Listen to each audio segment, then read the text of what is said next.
Hello and welcome to the Dreaming and Doing podcast with me, Nikki Raby. I'm an actor, coach, writer, speaker, podcaster and a mum. And in my coaching work, I work with creatives, personal brands, freelancers and small businesses. In my podcast, I talk about success, but not in a traditional sense. I have conversations with those who have built a business from something they love or who have made a pivot in their career. Also those who have built a brand or a job that maybe didn't exist when they were at school, and they found a way to monetize their skills, talents and expertise. I've spoken to loads of incredible people, coaches, designers, journalists, app creators, magazine editors, bloggers, content creators, authors, and all-round movers and shakers. I ask the questions that you want to know the answer to. So how they started, about money, saying no, saying yes, pitching, presenting, putting yourself out there even though it terrifies you, standing out in a busy online world, growing, scaling and making your work for you and your circumstances. The show notes are always at nikkiraby.com/podcast, and the conversation continues across social media, often on Instagram, my favourite platform, at Nikki Raby. Thanks so much for listening. It's great to have you with us. In today's episode, I'm talking to my lovely friend Natasha Bruce, aka Aruba Red, who is a singer-songwriter. Just before we get started on this episode, I just wanted to give you a little warning that we talk about final stages of life and death and tricky relationships as well. So if you're going through something and this may not be a fit for you, please don't feel like you have to listen and continue at this point. But what I wanted to talk to Natasha today is to share the conversations that we have. We've got our two little boys are really good pals, and often we talk about this stage of reinvention and transformation and moving into this next chapter as women, as mothers, as people on this planet who are creative, and what that looks like for us and how we do that strategically, but also the mindset and the support that we need in order to do that. It's a really juicy one. I think you're going to get loads from it. And I just wanted to thank you also for rating and reviewing and subscribing, for all the love that you give on the podcast. And feel free to tag me at Nikki Raby and let me know where you're listening. I do look at my stats and we're now in every continent in the world, which kind of blows my mind a little bit. So I would love to get to know you and where you listen and what you like and what you want more of, and basically hear that feedback. I'd really appreciate it. As always, come and join in the conversation at Nikki Raby, and we'll go from there, shall we? And here we go. Here it is. Enjoy. Hey Natasha, welcome to the podcast. This is cool. It's really cool. What do you do? What's your job description? So I'm a singer-songwriter. I go by the name of Aruba Red. And I'm just getting back into it really after spending the last couple of years focusing on my little boy. Oh my goodness. So how did singing and writing, how did it start? I wasn't kind of one of those stage school kids that was really into performing. I was quite shy in terms of like school plays or things like that. I wasn't kind of into performing so much, but it started off more as writing a lot of poetry. So I used to do a lot of poetry, mostly in secret, and I think I would have been mortified by the thought of anybody reading it or reading anything out loud. But I did have a couple of poems published when I was quite young, when I was like 10 or 11, which was nice. And I kind of really enjoyed English literature and writing, so I kind of always thought I would go down more of a writing route. But then when I moved to London for uni, I just started doing... What did I start doing? I think there was one of my lecturers at university, I studied philosophy, he wanted to get into music production. And he asked me one day, after one of our seminars, whether I knew anybody that might be willing to sing these demos. And I was like, oh, it's just demos. Like, no one's going to hear them. I can do it for you. so I started singing with him, and then I just really enjoyed it. And then I started writing and doing open mic nights. And I think when I started doing the open mic nights, and then you get that kind of exchange of energy from an audience, and it feels really good, that's when it kind of escalated from there. And then I got selected for this really exciting project called Aftershock by the award-winning multi-instrumentalist composer Nitin Sawhney, where he would bring together around 15 different creative people, so like spoken word artists and poets and rappers and different musicians who didn't know each other. He would bring them together for a week to create completely original content to end in a show. And that was super exciting. And he kind of did a few of these around London. I think he did one in India and a few others in Europe and kind of all around the world. And then after that had been going on for about a year, they then selected like 18, I think, people who'd participated in all these different ones and brought them together to do a special one at the South Bank Centre. And we did that, and we performed at this concert to celebrate the reopening of the Royal Festival Hall.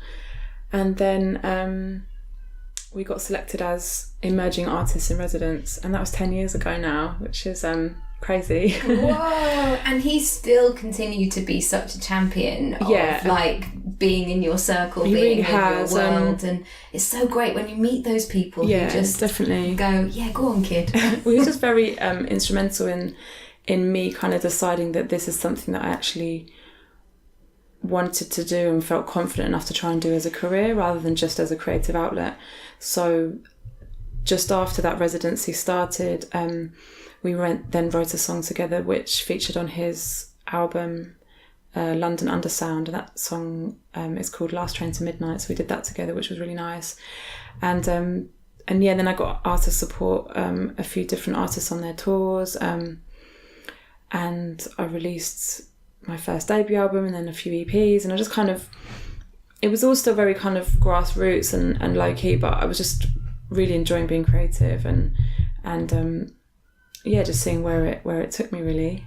What does that creative process look like? Like how does it start, or how do you keep yourself in that flow of being open to the ideas?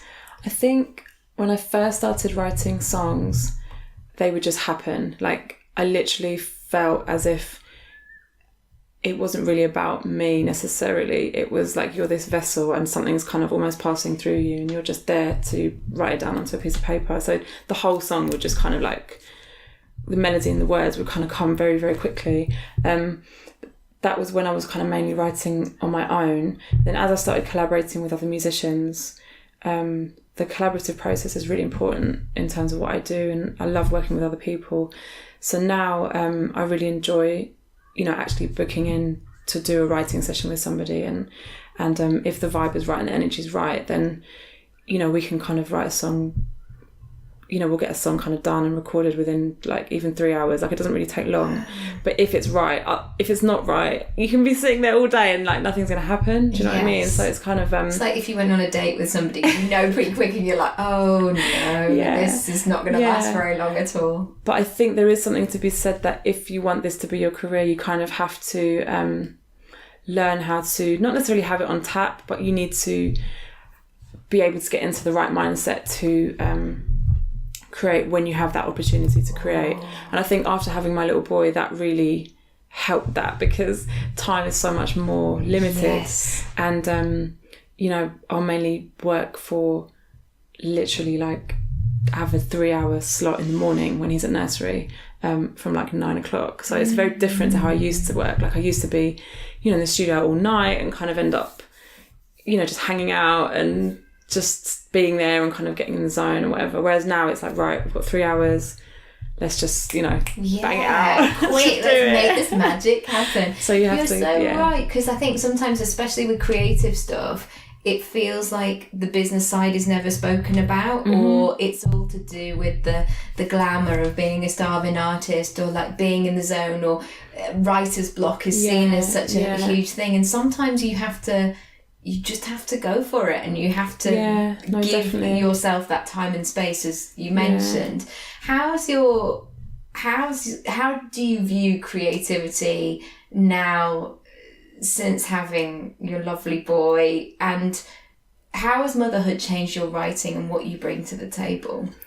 I think the creative process for me, when I first started writing, the things that would inspire me to write were quite kind of globally and politically motivated, in terms of things that would move me, or things that would, tragedies that would make me feel, despair or sadness or whatever it was. And that's not invalid, but I think as I've progressed over the last decade, it's gone from being a very outward thing to kind of being more of an inward thing. And I think since having my little boy, it's really helped me to connect with myself. And I think now it's the most kind of authentic music that I've ever written, in terms of personal experience and personal emotions and things that I've gone through recently. And I think that's been a really important journey for me. I think there's a space for lots of different kinds of art and music and expression, and I think there's a valid space for protest music, and there's all these things are important. But I think when you really can connect with yourself and your emotions, just the kind of messages that I've been getting from people since this new EP that I've just released has come out, I do think that it's resonating a little bit on a deeper level, which is really nice. I think that's definitely down to that kind of journey of motherhood that's kind of helped me go really inward. And it's that sense as well of when we're in a caring capacity, that we want good people around us. We don't have time for nonsense, whether that's like your kids doing stuff or not putting their shoes on, when you're like, we've kind of got to get out the door and do all the things. But also, like, when I was in your brilliant music video, which is coming out soon, is that you curated such a wonderful team of people. And I think it's really important to know this, like, for people who listen to this, who have their own business or they're trying to build something or whatever, that you have to get people around you who go, you're doing it, I support you, really and I really connect with your vision. Yeah, I wasted a lot of time earlier on in my career people pleasing, looking for external validation, and kind of almost like begging for opportunities, not literally begging, but the energy was kind of very much like, I really need this and I want this to happen, rather than just focusing on the art and kind of on the creation and connecting with people who really get what it is that you're trying to do. And I think I totally resonate with what you're saying, because now that time is so limited, and also you just don't have the time to waste with people that are not conducive to kind of helping this positive energy kind of overflow, or that you just don't want anything other than that. So whereas before I would have been saying yes to every opportunity just because I'm like, I need to do this, and kind of spreading myself more thinly, and kind of now it's like, if something doesn't feel right, or if someone's energy is a bit off, or it just doesn't sit right, then I'm so much more empowered as a mother to just leave it and say no. Whereas before I didn't have that confidence in myself, or that kind of that sense stability. of like the bigger vision as well. Exactly. We were talking about this earlier before we started recording, that sense of like, I know much more like where I'm going and what I want to build, but also there's that sense of giving yourself permission to want what you want, and it's also put things into perspective, because I think before it was kind of this, I kind of had this weird relationship with like the tragedy of kind of people not getting what you're trying to do, or being unappreciated. Whereas now I feel like if my little boy's okay and I'm okay, we've actually got this wonderful life just having each other. Everything else is kind of like a bonus. It doesn't really matter.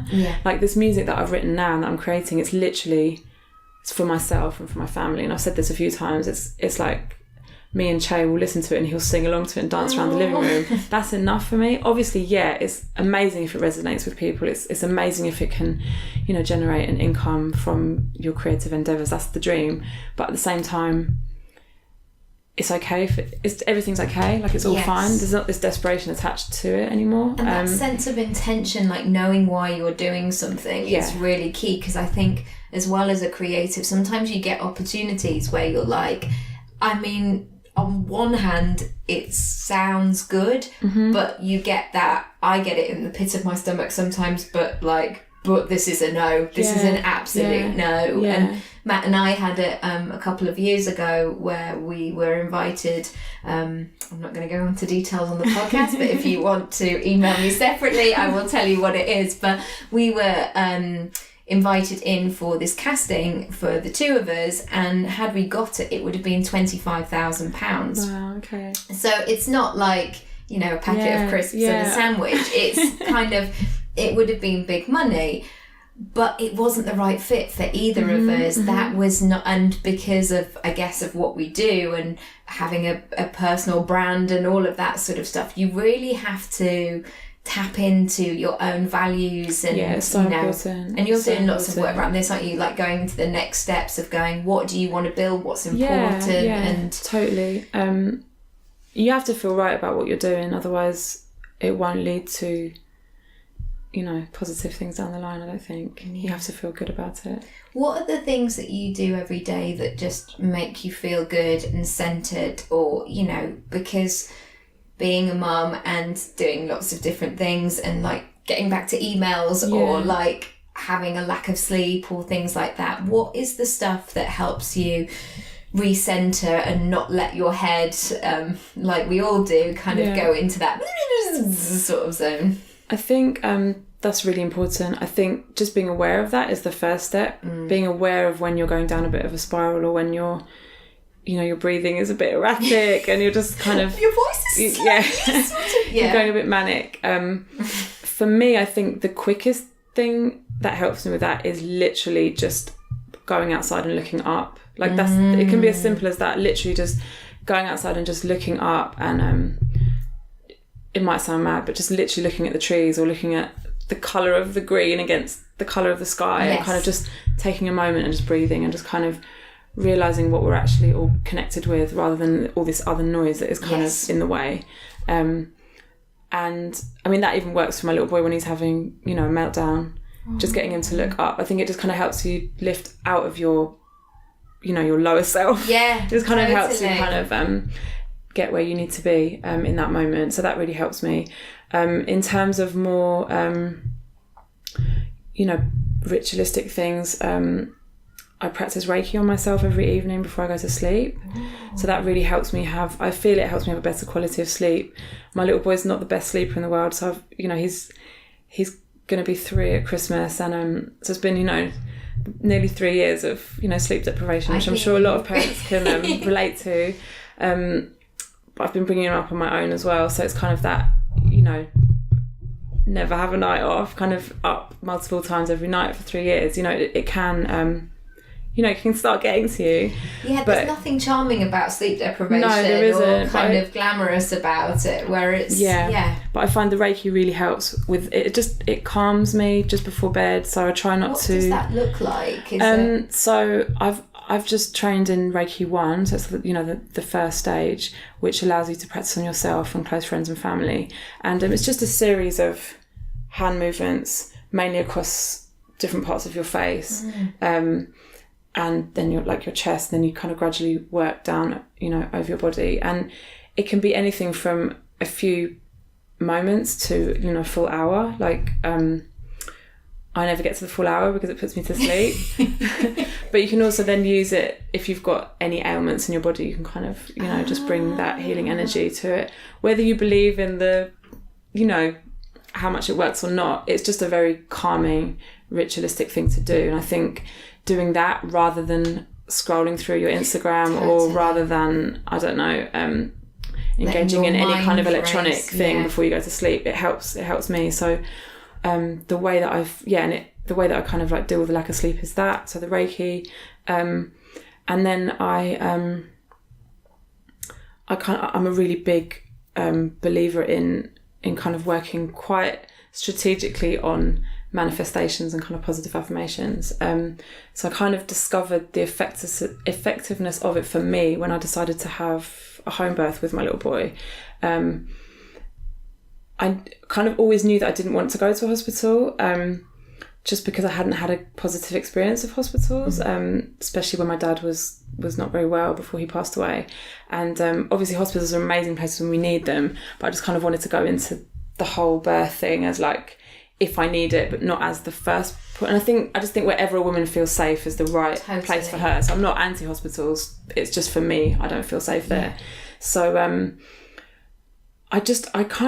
it was the first thing in my life that I had a plan, and I trained for it. Like I literally trained for it. So, you know, physically, mentally, emotionally. Going, come on, let's We're literally, because I had, you know, that's kind of what I did. And a big part of that was just completely changing my mindset. So, you know, create this bubble of peace around yourself. You don't allow anyone to come at you with negative birth talk. And then I kind of started realising how effective that was for me. So I started extending it to other aspects of my life. So I'm like, okay, don't come and talk to me about traumatic birth events when I'm pregnant. Why do people do that? I think it's because as women, we're not given safe spaces to deal with often traumatic births, which a lot of births are very traumatic because we're not, you know, for various reasons, even when everything goes, you know, seemingly well, it's still a huge thing for a woman to go through. I don't think we're given adequate space to just discuss it in a safe and supportive way, so that then when we see a pregnant person, we're triggered into like, you just start like, offloading all this really kind of negative, and that just seemed to be this thing. And obviously in movies and everything, we're just kind of uploaded with all this really negative data about birth. And we're expected to quickly switch from that, like, you've had the birth, but now you're the superwoman, and like, when are you getting back to work, and when are you doing it? It's like, wow. Yeah, so I just kind of, I really was serious about it, and I just kind of really planned for it in terms of, you know, physically doing what I could to make sure the baby was in the right position, and kind of sticking things on my walls in terms of like what this is, you know, and just kind of really getting in the zone. And obviously I'm not saying that women who it doesn't then go to plan for have done anything wrong. It's not about that. It was just about me. Like I had this plan, I followed it through, and then for me it ended up being successful. I still found it one of the hardest things I've ever done, but it just showed me that I can achieve certain things if I plan for them.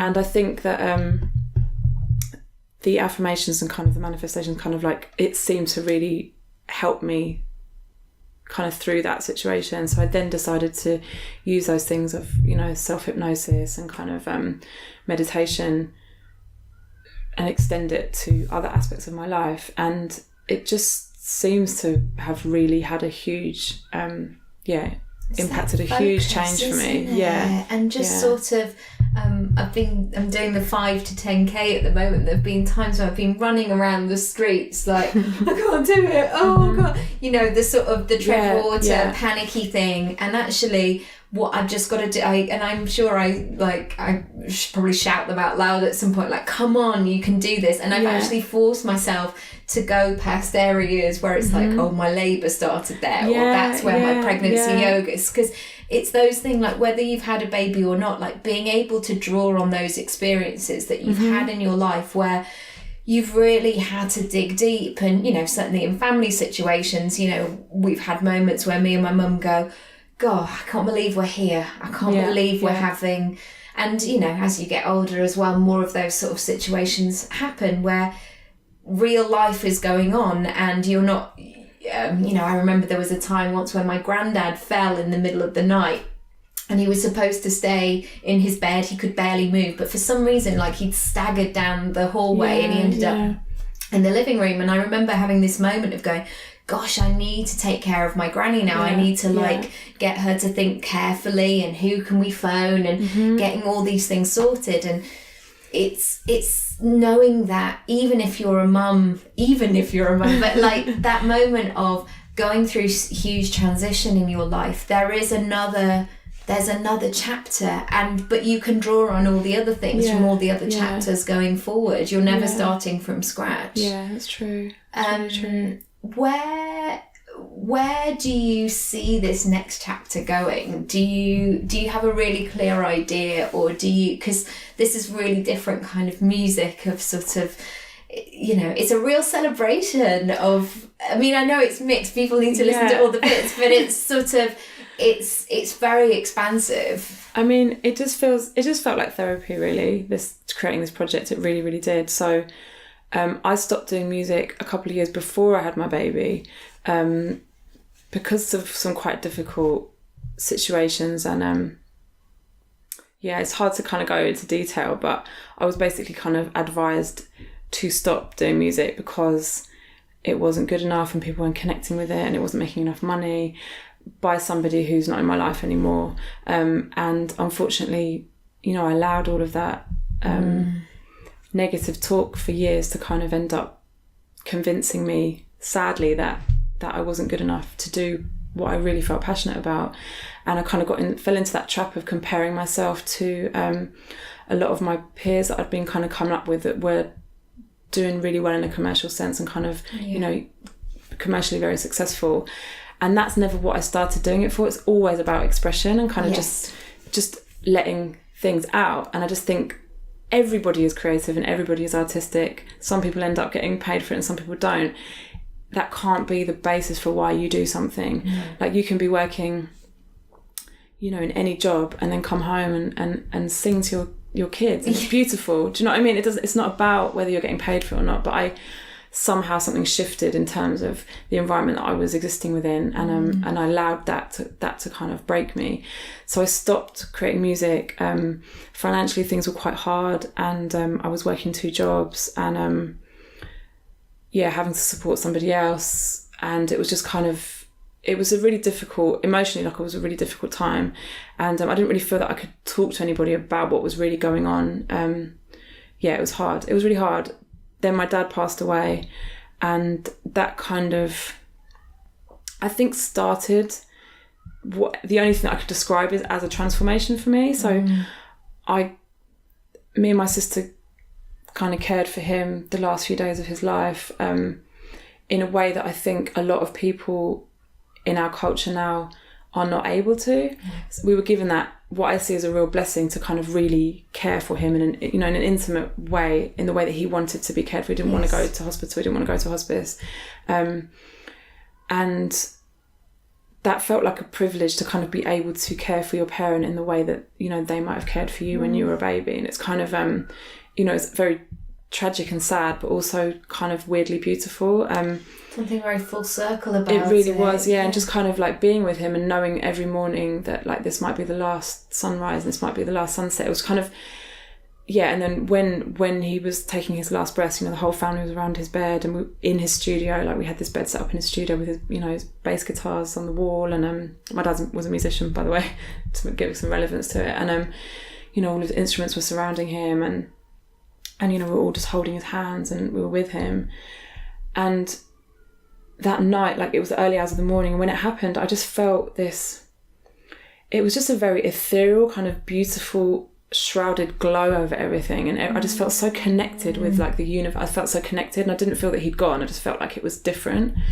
And I think because I had such a negative experience of death before, my brother had died when I was 15, and then my first boyfriend passed away when I was 17, and then my best friend's brother died when I was 19, and then my next boyfriend's sister died when I was like 21. It'd literally been like a series of very young people dying throughout these years of my life. So I kind of had developed this very melancholy kind of, you know, people just die and, like, life is really tragic, and kind of I don't think you probably would have known that about me externally if you knew me, but internally there was just kind of a lot of kind of tragedy kind of, like, fused in within my soul kind of thing. And when you're in that late teenager, early 20s, it was kind of quite see, you don't have the wisdom of the mid 30s or beyond. It was hard, it was hard. And I think losing my dad was actually, you know, every day I wish I could see him again, but it was a hugely healing thing for me, because it was like the first time I felt that it had happened in the way that it should have happened, if that makes sense. Like, obviously, you know, I would love for him to have met my little boy and be here, and I would love that, you know, more than anything. But it reframed death for me. Like he died in the way that he wanted to, surrounded by his family and friends. We knew it was coming, so I was able to, you know, tell him all the things that I wanted to tell him and kind of share those precious last moments, whereas everyone else I'd lost, it'd been very sudden. So there wasn't that opportunity to kind of, it's just a shock, you know, you're just shocked and you just feel like someone's ripped away from you. So for me, that was a really really healing thing. I just remember that night, it was just, you know, the moon, and there was this butterfly just kind of like flying in this big room where his grand piano was, and it was just all just so, it was like I was watching this beautiful tragic movie almost, but I just felt really connected to everything. And then when I had my little boy the following year, he was born on a full moon, you know, in the spare room of my house in the water, and it was Christmas Day as well. And I had that same feeling where it's almost like, I think they call it thin spaces, and it's where the veil between this life and the next is very thin, and there's these rare moments where the fabric of the universe is like, you can literally feel the other side, and like you can just feel this connection to things, and it's like, the death and the birth and kind of this, and I just felt overwhelmed with this just gratitude and just joy and kind of being lifted up, I guess. And that's what I felt like my dad was being lifted up, and then similarly, when I became very suddenly and kind of under quite shocking circumstances, I then became a single mum after a lot of kind of quite deep lies had unravelled that had kind of gone on over a decade. It was that same feeling again, initial kind of trauma and shock, followed by this veil being lifted off my face, and I could actually see reality for the first time. So it was like these three kind of quite major life events had happened in a relatively short space of time, and just triggered this transformation. And I literally felt like I knew myself for the first time. I could see the world for the first time. I could see the beauty of the world for the first time. Like the colours were more vibrant. I could just see the patterns that I'd been caught in, these toxic thinking patterns, the data that I'd been uploaded as a child, you know, all these things that we kind of do without knowing it, like regurgitating these generations of way it is. Generations of just negative, you know, thinking patterns, and kind of we're stuck in these cycles. And sometimes we'll say things and we'll just be like, I didn't even think that. Why am I saying? Yeah. So kind of it just helped me to really really break away all of that and kind of really get to the essence of what I wanted to be and the life that I wanted to create. And it was the first time that I realised I actually have a choice, and I can be happy. Like I can choose to change things. I don't have to be stuck in an abusive situation, or in a, you know, situation where I'm kind of, anyway, it was just gave me like this strength to be more assertive and kind of conscious in what I was choosing for myself and my son, and like the kind of life that I wanted us to have. I wanted us to have a positive, calm life without you know, violence, without being controlled, just to kind of be free. And I wanted him to know that he could be free, and not to kind of be existing where you're in a world growing up on eggshells, or kind of worried about what to say, and kind of just that whole codependency kind of addiction cycle that kind of so many of us kind of stem from our family lineages, and just kind of break out of that. And I just feel really, really grateful. And the music has just been a therapy from that session. My sister's partner, who's got a studio in Tottenham, Marek, he wrote me a little gift voucher for, I think it was my birthday, you know, come down to the studio and write a song, and we'll just see what happens. And that's when I wrote that song Holy Waters, which is about the journey of birth and becoming a mum. And that was just a song that I wrote for myself. And then, you know, we shot this little kind of music video in Mallorca at my mum's place. It's almost like a little home video style, just of me and Che. Like, just I wanted to capture that really intimate time that we had, just the two of us, because it was literally just the two of us for so long. And that's going to come out soon.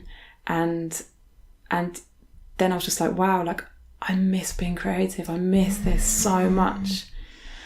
And it finds you again, it doesn't finds you, it? Yeah, you can't really run from it if it's inside you, like, and you can't. I have it with acting sometimes where I'm just like, oh, you're back.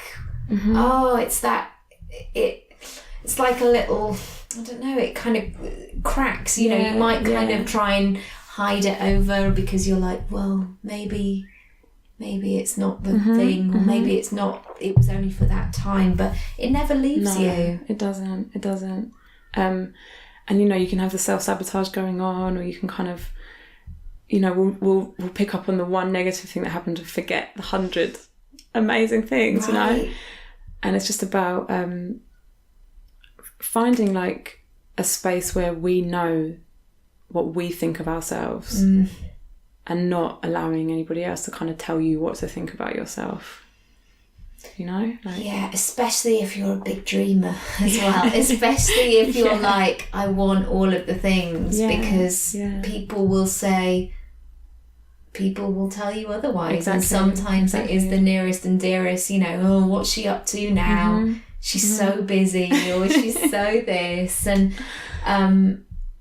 it's learning how to turn it, like, you know, if you're in a studio, like turning up the right dials, like, am I going to listen to this, or and you can do it in quite a private, you know, personal way. You don't need to kind of advertise to everybody what you're doing necessarily. And then I'm just turning the dial down on you and then now. the changes just kind of start happening, and it's amazing. And there's no limit to abundance. Like, it's limitless. So there's no limit to it. It's kind of this idea that, you know, we can't have everything because there's not enough to go around. It's impolite to ask for more. Right? Yeah. And it's about letting go of all those notions and just, you know, there is no limit really. And being mums of boys, like, there's so much I want to show them, and obviously they're going to find their own way as well. You're right. We have to cultivate like what we know, and then figure out what we want to take with it. I felt like that when I left drama school. It's like, lovely, I've got 3 years of solid information, but that's not going to work for me. So I'll just park it there and I'll leave it, but I'll focus much more on this. Yeah. So I guess like one final question, like, where do you want to be in 5 years' time? Where do I want to be? Well, you know, the new EP's just come out, and we're creating new visuals for it. And I think what I want to do is just continue to make art that I'm really proud of and that reflects my personal journey, but that also resonates with people and who need it, you know? Like, I like to connect with people. Everyone's on their own journey, and I just hope that some of what I'm kind of singing about and some of the messages that are infused within the music can just help people on their own journey. It's kind of the theme of transformation is like a really big thing in what I do, and I just want to share that with people really, and just kind of keep sharing that with people, and just growing artistically, the people that I can collaborate with and write with, and just seeing where it takes me. So exciting. And also you're the most wonderful mummy as thank well. You. And yeah, you've certainly helped me so much. Well, no, you helped me. I remember when we first met, just gave me a big hug. Yeah, because I think we both had a night of like madness, and there was some, but it was interesting. Just one sort of final point that it's hard to kind of articulate it, but I saw a woman this morning who I'd seen maybe 8-9 months ago, and Oscar was having a nightmare in a shoe shop, and it was just that day where he was just angry and like, and I'm sure I didn't handle it in the best way, and he cried and I cried, and this lady came over to me and just said something that I think I've erased from my memory because it just felt really traumatic, where she sort of shamed me for like having a naughty child almost. I was like, oh, this is not the right time to kind of have that judgment. And I saw her bizarrely today, and she had a newborn, and that response sometimes, you know, an eye for an eye, kind of going, you know, you've got your hands full. You could easily do that. But I just smiled at her and sent her love, because I was like, that's how I want to show up in the world. And the fact that she sort of judged me in that situation, it's like, it's all good, mate. But and a lot of the time, I think whenever any of us feel that judgment, I think it's usually something about ourselves, you know? Yeah. I think that's what I have to kind of tell myself when I feel that from somebody else, or the judgments that I might have. It's kind of like, why am I having that reaction? Like, why? You know, I'm sure she's going to figure that out when she going, in a why couple was of I years. mean to that nice smiling lady? But If people want to come and find out more and like where you're hanging out and watch the video and all that stuff. Yeah, so you can go to my website, which is arubaredmusic.com, or you can literally just find me on any of the socials. So Facebook, Twitter is just Aruba Red, and Instagram is Aruba Red Flicks, Flicks, and yeah, so it's Aruba like the island and red like the colour. She was a legendary female pirate. She sounds mega.